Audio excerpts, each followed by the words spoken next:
He was just fixing her computer. She was a billionaire who never let anyone close. One accidental photo sparked a question that changed everything. "Do you think I'm pretty?" But behind her frozen satisfaction screens and locked files lay a secret far deeper than either of them expected. A ghost in the machine, left behind by someone who loved her enough to disappear. William Brooks always felt out of place on the top floor of Carter Global, where the air seemed quieter, the walls shinier, and the people somehow walked faster without making a sound. As an IT technician and a single dad who spent most mornings scrambling to pack school lunches or wiping peanut butter off counters, he never imagined he'd have a reason to stand where executives made million-dollar decisions on a Tuesday afternoon. But when the CEO's assistant called and reported that Sophia Carter's computer had crashed during 2 investor meetings, he knew he had to go immediately. Ignoring the request wasn't an option. The elevator ride felt too long and too bright, giving him too much time to think about Mia, who was home sick on the couch with a mild fever and a stack of coloring books. He hated leaving her when she wasn't feeling well, but his neighbor insisted she'd check in throughout the day. Still, guilt clung to him like a heavy jacket. When the elevator doors opened, he stepped onto a hallway lined with black glass walls that reflected his own nervous expression back at him. He adjusted his worn laptop bag and followed the assistant's directions to the CEO's office, trying to breathe normally, trying not to imagine worst-case scenarios of him accidentally deleting some billion-dollar file. Sophia Carter's office door was open when he arrived, but she wasn't inside. The room surprised him. Instead of the intimidating space he expected, the walls were warm with soft lighting and understated artwork, and floor-to-ceiling windows washed everything in natural light. Her desk was sleek and organized with only a laptop, a notebook, and a small potted plant that looked far too delicate to match the CEO's reputation. William moved toward the desk and powered on her computer, ready to run the usual diagnostics. After a few minutes, the machine flickered to life, then blinked, and a thumbnail preview popped onto the screen. He didn't mean to look at it. It appeared faster than he could turn his eyes away. The photo was of a woman sitting near a lake under bright sunlight. She wasn't posing. She wasn't polished like the magazine profiles he'd seen of Sophia. She looked natural, thoughtful, almost peaceful. The system shut down again before he could process it, leaving him blinking at the blank screen with the faint impression of her expression still warm in his mind. He didn't have time to breathe before he heard soft footsteps behind him. He turned, startled, as Sophia Carter walked in with a tablet in one hand and the kind of posture that reminded him why everyone on the lower floors spoke her name like a warning. She was calm, collected, and had that quiet presence that made everyone else straighten their backs. Her eyes landed on him, then the computer, and then the paused, uncertain look on his face. "Is everything working?" she asked, her voice smooth but carrying an undertone of expectation. William swallowed, trying to gather his thoughts as he forced his attention back to the keyboard. Still checking. The system restarted itself again. She stepped closer, setting her tablet on the desk. "This has been happening all week. Investors don't appreciate being disconnected mid-presentation." He nodded quickly. "I'll make sure it stops." Sophia studied him for a moment longer, her gaze sharper than he expected. She didn't look irritated. She looked curious. William hoped she hadn't noticed how thrown off he had been by that accidental glimpse of her photo. He focused on the diagnostics window, trying to act like a man who definitely didn't see something he shouldn't have. But her eyes narrowed slightly as if she sensed something. "Is there a problem?" she asked. The question wasn't harsh. It was perceptive. William felt heat rise in his neck. No problem," he said too fast. She raised a brow. "You're sure?" His silence betrayed him, and he knew it. Sophia shifted her weight, crossing her arms lightly. "You looked surprised when I walked in." He opened his mouth, searching for a professional explanation that didn't make him sound like someone creeping through her personal files. His brain, unhelpful as ever, offered nothing. Before he could come up with an excuse, she asked in a steady tone that stopped him cold, "What did you see?" And just like that, the tension in the room changed. He suddenly felt very aware that he was standing in front of the most powerful person in the company, holding the kind of secret he never meant to see. He took a breath, wishing he could rewind the last 5 minutes. This wasn't how he expected his day to go. Not even close. Sophia didn't move from her place beside the desk as William struggled to find words. And the longer the silence stretched, the more he felt like the floor might open and drop him straight through 20 stories of glass and concrete. She didn't look angry, which somehow made it worse. She looked focused, almost patient, like she was waiting for him to decide whether he would tell the truth or scramble for a lie. He cleared his throat and tried to steady himself. "It was just a quick pop-up from your photo library," he said, speaking slowly so he didn't stumble. "I didn't mean to. It was only there for a second." Her expression didn't change, but she stepped closer, her attention locked on him in a way that made his shoulders tense. "You saw the picture by the lake." It wasn't a question. It was a statement from someone who didn't miss details. William nodded once, bracing for some version of an executive reprimand, a warning, maybe even security walking him out. Instead, Sophia paused, folded her arms, and asked something he never would have expected from someone with her polished, controlled image. "What did you think of it?"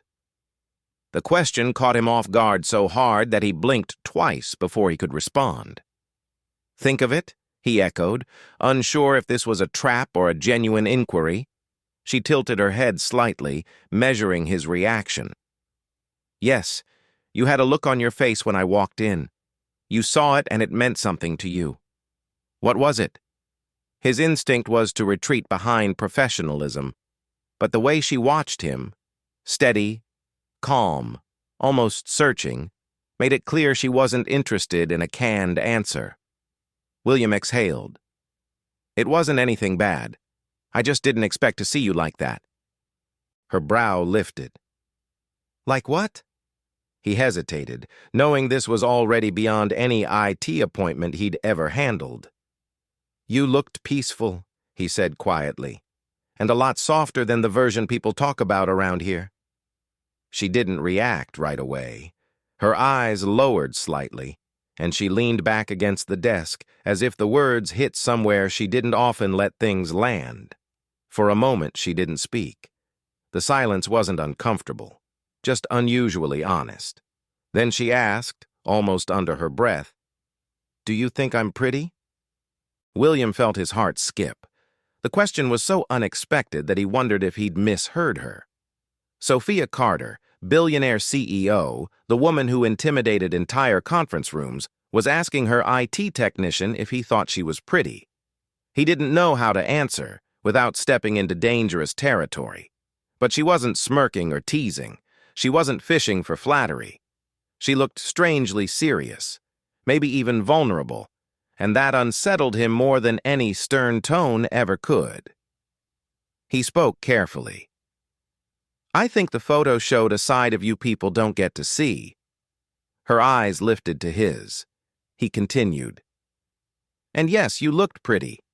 But it was more than that. You looked human, like someone who wasn't carrying the weight of this whole building for once." Sophia inhaled slowly, almost like she hadn't expected honesty. Not real honesty. She turned toward the window, staring at the skyline for a few seconds before speaking again. "That picture was taken 2 years ago by my sister. It was the last time I went anywhere without bringing half a company with me."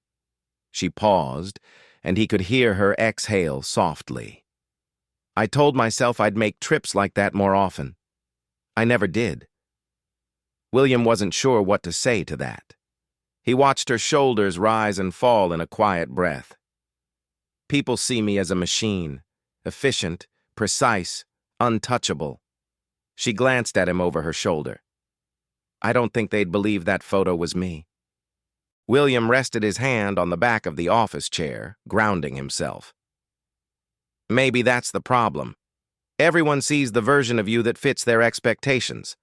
Doesn't mean it's the whole picture. Sophia turned fully toward him now, her expression unreadable but no longer cold. You talk differently than most people here. You're not afraid to say something real. He shrugged lightly.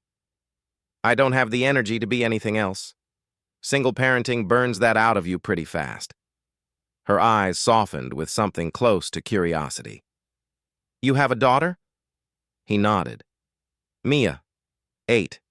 She's home sick today. The corner of her mouth lifted almost imperceptibly. Must be hard to do it all alone. It can be. But she's the best part of my life. Sophia watched him with an expression he couldn't place.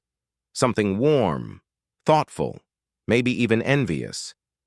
It lingered long enough that he felt the shift in the air between them. She straightened slightly, the moment folding back into the quiet of the office. Thank you for being honest, she said. Most people can't manage that when they're standing in front of me. William didn't know how to respond, so he nodded and returned to the computer. The atmosphere of the room had changed completely. This wasn't just a tech fix anymore. Something else had taken root, something he didn't think either of them meant to open. As he ran the final diagnostics, preparing to pack up and leave, the screen flickered again. But this time it wasn't a photo. It was a cascade of red text scrolling rapidly across a black background, followed by a message box that froze in the center. Protocol 7 activated, emotional threshold exceeded, access restricted. William frowned, leaning closer. He'd seen thousands of error messages in his career, but never anything like this.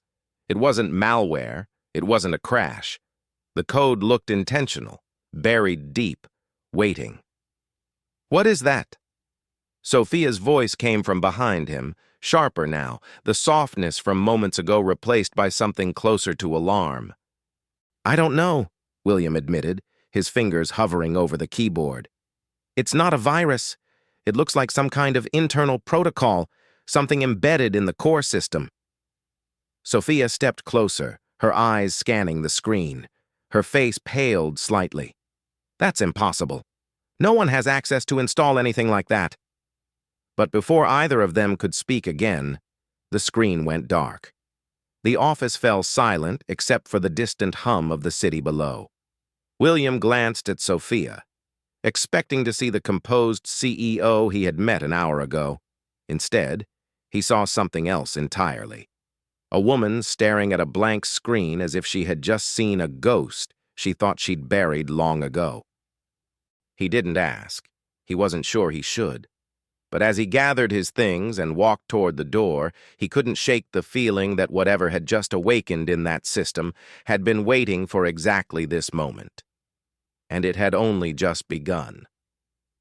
The days that followed were anything but ordinary. Sophia's system continued to malfunction, not crashing randomly, but locking her out at specific times, restricting access to files she needed, and shutting down entirely whenever she worked past midnight. It ran every scan imaginable.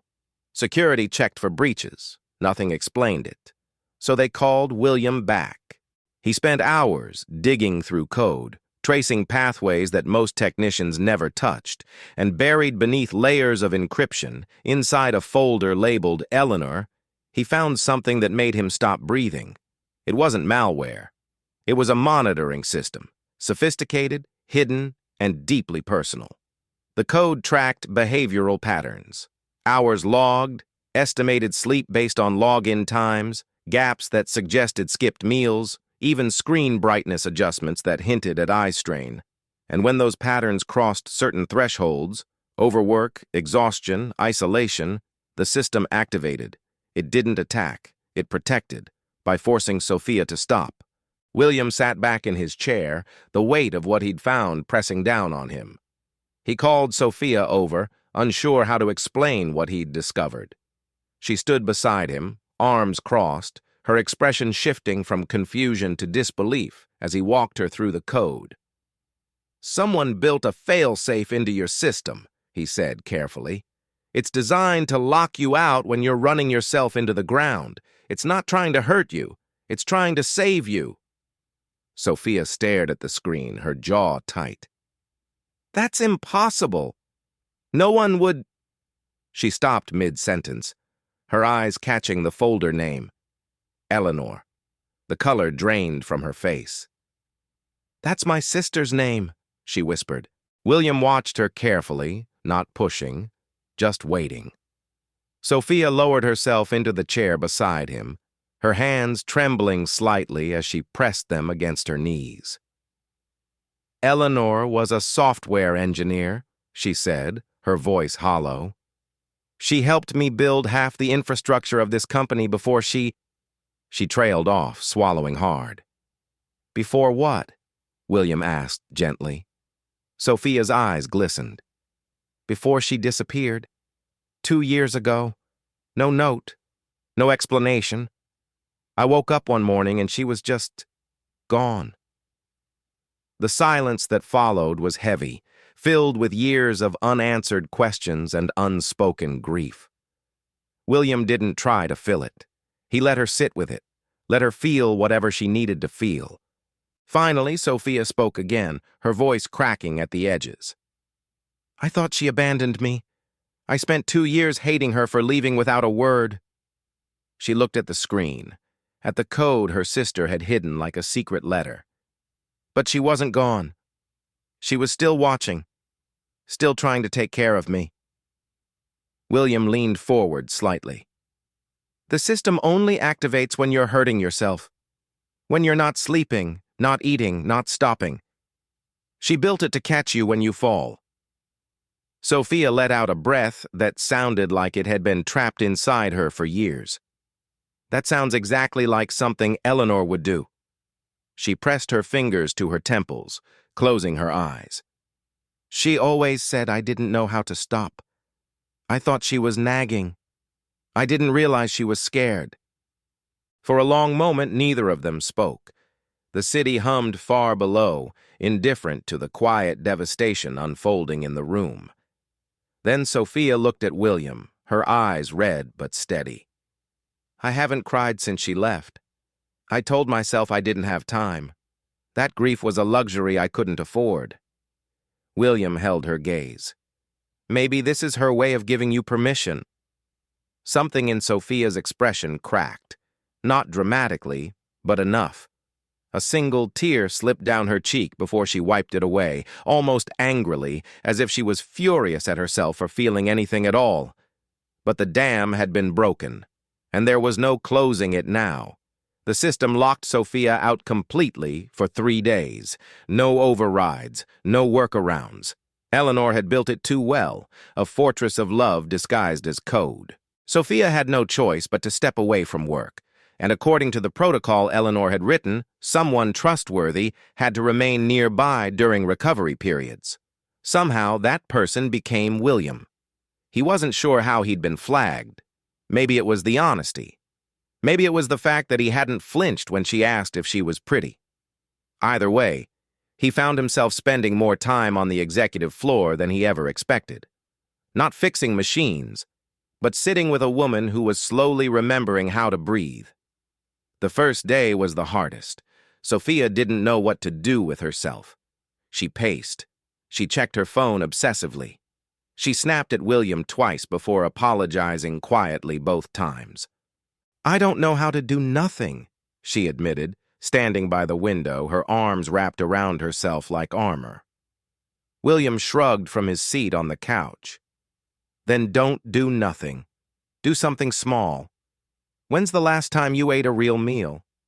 She paused, frowning. "I don't remember." That's the problem. An hour later, they were sitting in her office with takeout containers spread across the coffee table. Nothing fancy, just sandwiches and soup from a deli down the street. But Sophia ate slowly, like she was tasting food for the first time in months. "This is strange," she said between bites. "Eating? Sitting. Not working. Not thinking about the next meeting." She looked at him, almost bewildered.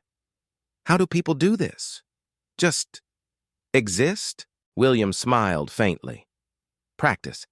And a kid who doesn't let you forget there's a world outside spreadsheets. The mention of Mia softened something in Sophia's expression. How is she? Still sick? Getting better. She's been drawing a lot. Keeps asking when I'm coming home. Sophia looked down at her hands. You should be with her. I'll check in later. Right now, I'm where I'm supposed to be. She didn't argue, but she didn't look away either. Over the next 2 days, something shifted between them. It wasn't dramatic. It wasn't romantic in any obvious way. It was quieter than that. The slow, careful process of two exhausted people learning to trust. William taught Sophia how to take a 5-minute walk without checking her phone. She laughed when she realized she didn't know how to sit still without a screen in front of her. He showed her a breathing technique Mia had learned in school. 4 counts in, 4 counts out. Sophia rolled her eyes at first, but by the second day, she was doing it without being reminded. And somewhere in between the small lessons and the quiet conversations, William began to understand something important. Sophia wasn't cold. She wasn't untouchable.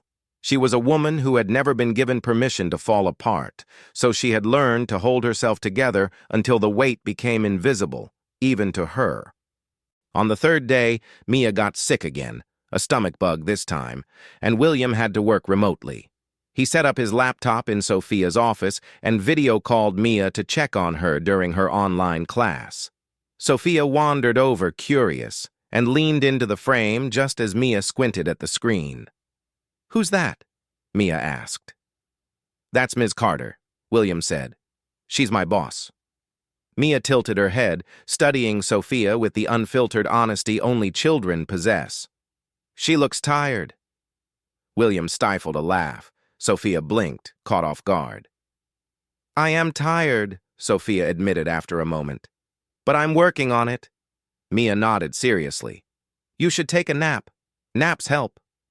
Sophia smiled, not the polished smile she wore in meetings, but something softer, more real. "I'll try that." After the call ended, Sophia sat quietly for a long moment, staring at nothing. Then she said, almost to herself, "She's wonderful." William leaned back in his chair. "She's a handful, but yeah, she is." That evening, Mia sent Sophia a drawing through William's phone. It was a picture of a woman with messy hair and closed eyes, surrounded by stars. Underneath, in wobbly handwriting, it said, "The sleepy grown-up lady." Sophia laughed, really laughed, for the first time in months. The sound surprised even her. She pinned the drawing to her desk, right next to her laptop, and didn't take it down. There was no confession, no dramatic moment, just 2 people sitting in a quiet office watching the city lights flicker on as the sun disappeared behind the skyline. And for the first time in longer than she could remember, Sophia felt something she had almost forgotten existed. Peace. But peace, she would soon learn, was only the calm before the truth. It happened late one night, when Sophia was alone in her apartment and William was home with Mia. The system had been quiet for days, no lockouts, no warnings. She had started to believe the worst was over. Then her laptop screen flashed red. A single message appeared, cold and clinical. "Warning, emotional pattern detected. Subject displaying signs consistent with pre-crisis state documented on 03/15/2022. Immediate intervention recommended." Sophia's blood ran cold. March 15th, 2022. She knew that date. It was burned into her memory like a scar. That was the day she found out Eleanor was gone. Her hands trembled as she reached for her phone and called William. He answered on the second ring, his voice groggy with sleep. "Sophia? What's wrong?" "The system," she said, her voice barely steady. "It's warning me. It thinks I'm going to break again." There was a pause, then the sound of movement on the other end. "I'm coming over." 20 minutes later, William was sitting beside her on her living room floor, both of them staring at the warning on her screen. He had pulled up the system logs, tracing the alert back to its source. What he found made his chest tighten. The code referenced a specific dataset, behavioral patterns recorded during the week Eleanor disappeared, sleep deprivation, skipped meals, isolation, emotional withdrawal. The system had logged everything, and now it was comparing Sophia's current state to that dark period 2 years ago. "Eleanor built this to monitor you," William said slowly, piecing it together. "Not just to make you rest, to watch for signs that you were spiraling, to catch you before you fell too far." Sophia's voice was barely a whisper. "She saw what happened to me after she left. She watched me fall apart, and she couldn't do anything." She pressed her hands to her face, her shoulders shaking. "So she built something that could." William didn't try to fix it. He didn't offer empty reassurances. He just sat beside her, close enough that she could feel his presence, and let her grieve. "I almost didn't survive that week," Sophia admitted, her voice cracking. "I didn't sleep for 6 days. I stopped eating. I thought about disappearing too. Just walking away from everything and never coming back." She looked at him through wet eyes. "Eleanor must have known. She must have seen it coming. That's why she left this behind." William reached over and gently took her hand. "She didn't abandon you, Sophia. She built a safety net. She made sure that even if she couldn't be here, something would catch you." Sophia squeezed his hand, holding on like it was the only thing keeping her grounded. And in the quiet of that moment, surrounded by the ghosts of everything she had buried, she finally let herself feel the full weight of what she had lost, and what she might still have the chance to find. The truth came in fragments over the following weeks, pieces of code, encrypted files, and finally a video hidden so deep in the system that William almost missed it. He found it late one night, tucked inside a folder labeled, "For Sophia, when she's ready." He hesitated before opening it. This wasn't his to see, but Sophia had asked him to help her understand what Eleanor had left behind, so he called her over, and they watched it together. Eleanor appeared on the screen, younger than William expected, with the same sharp eyes as Sophia, but softer around the edges. She was sitting in a small apartment, a mug of tea cradled in her hands, and she looked directly into the camera as if she could see through time itself. "Hey, Sophia," she began, her voice warm but heavy with something unspoken. "If you're watching this, it means you found my little project. I'm sorry I couldn't explain it to you in person. I'm sorry for a lot of things." Sophia's breath caught. William stayed perfectly still beside her. "I didn't leave because I stopped loving you," Eleanor continued. "I left because I couldn't watch you disappear anymore. You stopped sleeping, you stopped laughing, you stopped being my sister and became this machine that everyone needed but no one actually saw." Her eyes glistened. "I tried to talk to you. I tried to pull you back. But you were so determined to prove yourself that you couldn't hear me." Eleanor paused, wiping her eyes with the back of her hand. "So I built something instead. A system that would do what I couldn't, force you to stop, force you to rest, force you to remember that you're more than a title or a company or a legacy." She smiled sadly. "I know it sounds crazy. Maybe it is. But I needed to know that even if I wasn't there, something would catch you if you fell." The video flickered slightly. "I'm not dead, Sophia," Eleanor said, and the words hit like a shockwave. "I didn't have an accident. I didn't vanish.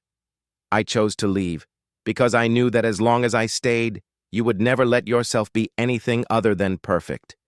You would always be living in my shadow, trying to prove you were good enough to replace me." Sophia made a sound, something between a gasp and a sob. "I needed you to find your own life," Eleanor continued, "and I knew you never would as long as I was standing next to you. So I disappeared. I let you hate me. I let you grieve. Because I believed that one day you would be ready to understand. She leaned closer to the camera, her expression fierce with love. The emails you received, the warnings, the glitches, the lockouts. They weren't attacks, Sophia. They were me, or at least the system I built, trying to push you toward something real, toward rest, toward healing, toward connection. Her voice softened. The AI has one rule. If you're alone too long, create a reason for you to reach out. Create a crisis that forces you to let someone in. Eleanor smiled through her tears. I don't know who that person will be, but I hope, more than anything, that by the time you see this, you've found someone who sees you. Not the CEO, not the success story, just you. She paused. Someone who stays. The screen went dark. Sophia sat frozen, tears streaming down her face. William didn't move. He let the silence hold space for everything she was feeling. Finally, Sophia whispered, "She's alive. She planned all of it. The threats, the warnings, everything. She wanted you to heal," William said quietly. "She wanted you to find a life outside of work." Sophia closed her eyes, her body shaking with sobs she had held back for 2 years. I hated her. I spent so long hating her for leaving, and she was trying to save me the whole time. William reached over and took her hand. She gripped it tightly, like it was the only thing keeping her from drowning.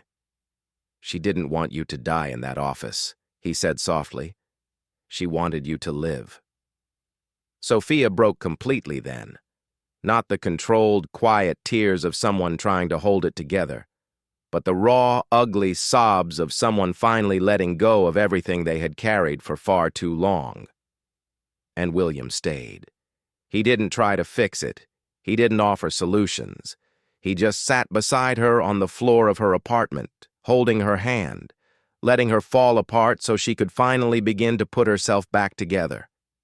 When the tears slowed and her breathing steadied, Sophia looked at him with red, swollen eyes. "Why are you still here?" she asked, her voice hoarse. William shrugged simply. "Because you needed someone, and I happened to be the guy who couldn't lie to you on the first day."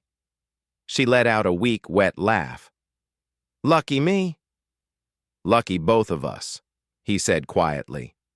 And then he said the thing she didn't know she needed to hear, the words that cut through everything and landed somewhere deep. "You're not a project to fix, Sophia. You're a person who needs to be part of life again." Sophia stared at him, something shifting in her expression. Not romance, not gratitude. Something deeper. Recognition. Understanding.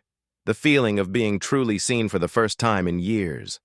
She laughed through her tears, shaking her head. "You're annoyingly good at saying the right thing." "Years of practice with an 8-year-old, he replied.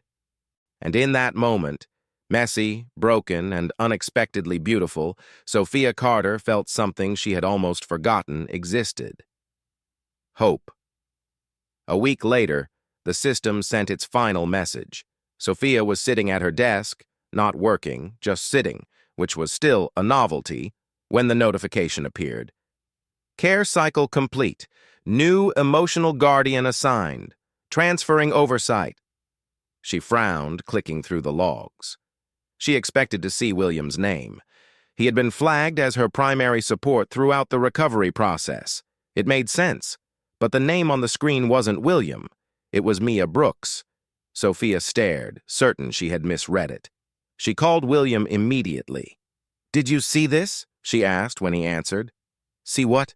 "Your daughter is apparently my new emotional guardian." There was a long pause. Then, "I'm sorry, what?" They dug through the logs together, tracing the source of the designation. And what they found made Sophia's heart stop. For weeks, without telling anyone, Mia had been logging into a guest account on Sophia's network. Not to snoop, not to play games, but to send small, anonymous messages that appeared in the corner of Sophia's screen at random times. "Drink water. Take a break. You're doing good. Naps help. Every single message had been logged by Eleanor's AI as an emotional support interaction. And because Mia had sent the most consistent, caring messages over the longest period of time, more than William, more than anyone, the system had officially designated her as Sophia's primary emotional guardian. An 8-year-old girl, armed with nothing but kindness and a Wi-Fi password, had become the caretaker of a billionaire CEO. Sophia burst out laughing, the kind of laughter that comes from somewhere deep, the kind that releases years of tension in a single breath. "Your daughter," she gasped, wiping her eyes, "has been secretly taking care of me this whole time." William rubbed his face, half embarrassed, half amazed. "She must have seen the login screen when I was working from home. I didn't even know she could type that fast." Sophia shook her head, still laughing, tears streaming down her cheeks. "Eleanor built a system to help me find someone who cares. She created an AI to push me toward connection." She looked at William, her smile soft and wondering. "And it turned out to be an 8-year-old who thinks I need more naps." William grinned. To be fair, she's not wrong. Sophia saved the notification to her desktop, right next to Mia's drawing of the sleepy grown-up lady, and leaned back in her chair, staring at the ceiling. "My sister left so I could learn how to be loved," she said quietly. "She disappeared so I would stop hiding from life." She closed her eyes, a peaceful smile settling on her face. "And in the end, it was a little girl who taught me what that actually means." The afternoon sun poured through the windows of the small park near Carter Global, painting everything in shades of gold. Sophia sat on a bench, Mia beside her, both of them holding ice cream cones that were melting faster than they could eat them. "You're not eating fast enough," Mia said seriously, pointing at Sophia's cone. "It's gonna drip." "I'm savoring it," Sophia replied. "That's just a fancy word for slow." William walked over from the ice cream cart, laughing. "She's got you there." He sat down on Sophia's other side, and for a while, none of them spoke. They just existed. 3 people who had stumbled into each other's lives through broken computers and hidden code, and a little girl's quiet kindness. Sophia looked at the skyline in the distance, the glass tower of Carter Global glinting in the fading light. "I spent years trying to be someone people would respect," she said softly. "I forgot how to be someone people could love." William glanced at her. "You're learning." Mia tugged on Sophia's sleeve. "Can I show you my new drawing when we get home? It's you and Dad and me. We're at the beach." Sophia's heart swelled with something she hadn't felt in years, something warm and fragile and absolutely worth protecting. "I'd love that," she said. The 3 of them sat together as the sun dipped lower, casting long shadows across the grass. No titles, no expectations, no masks. Just 3 people finding their way toward something real. Sophia closed her eyes and let herself breathe. Really breathe. For the first time in as long as she could remember. "I don't need to know if I'm a CEO or anyone else," she thought. "I just want to try living like a normal person. Starting today." And as Mia's laughter rang out beside her, and William's shoulder pressed gently against hers, Sophia realized that maybe, just maybe, that was exactly what she was finally learning to do. If you enjoyed this emotional journey of healing, unexpected connection, and love found in the most unlikely places, make sure to subscribe for more heartwarming stories that remind you what it means to be human. Your next favorite story is waiting.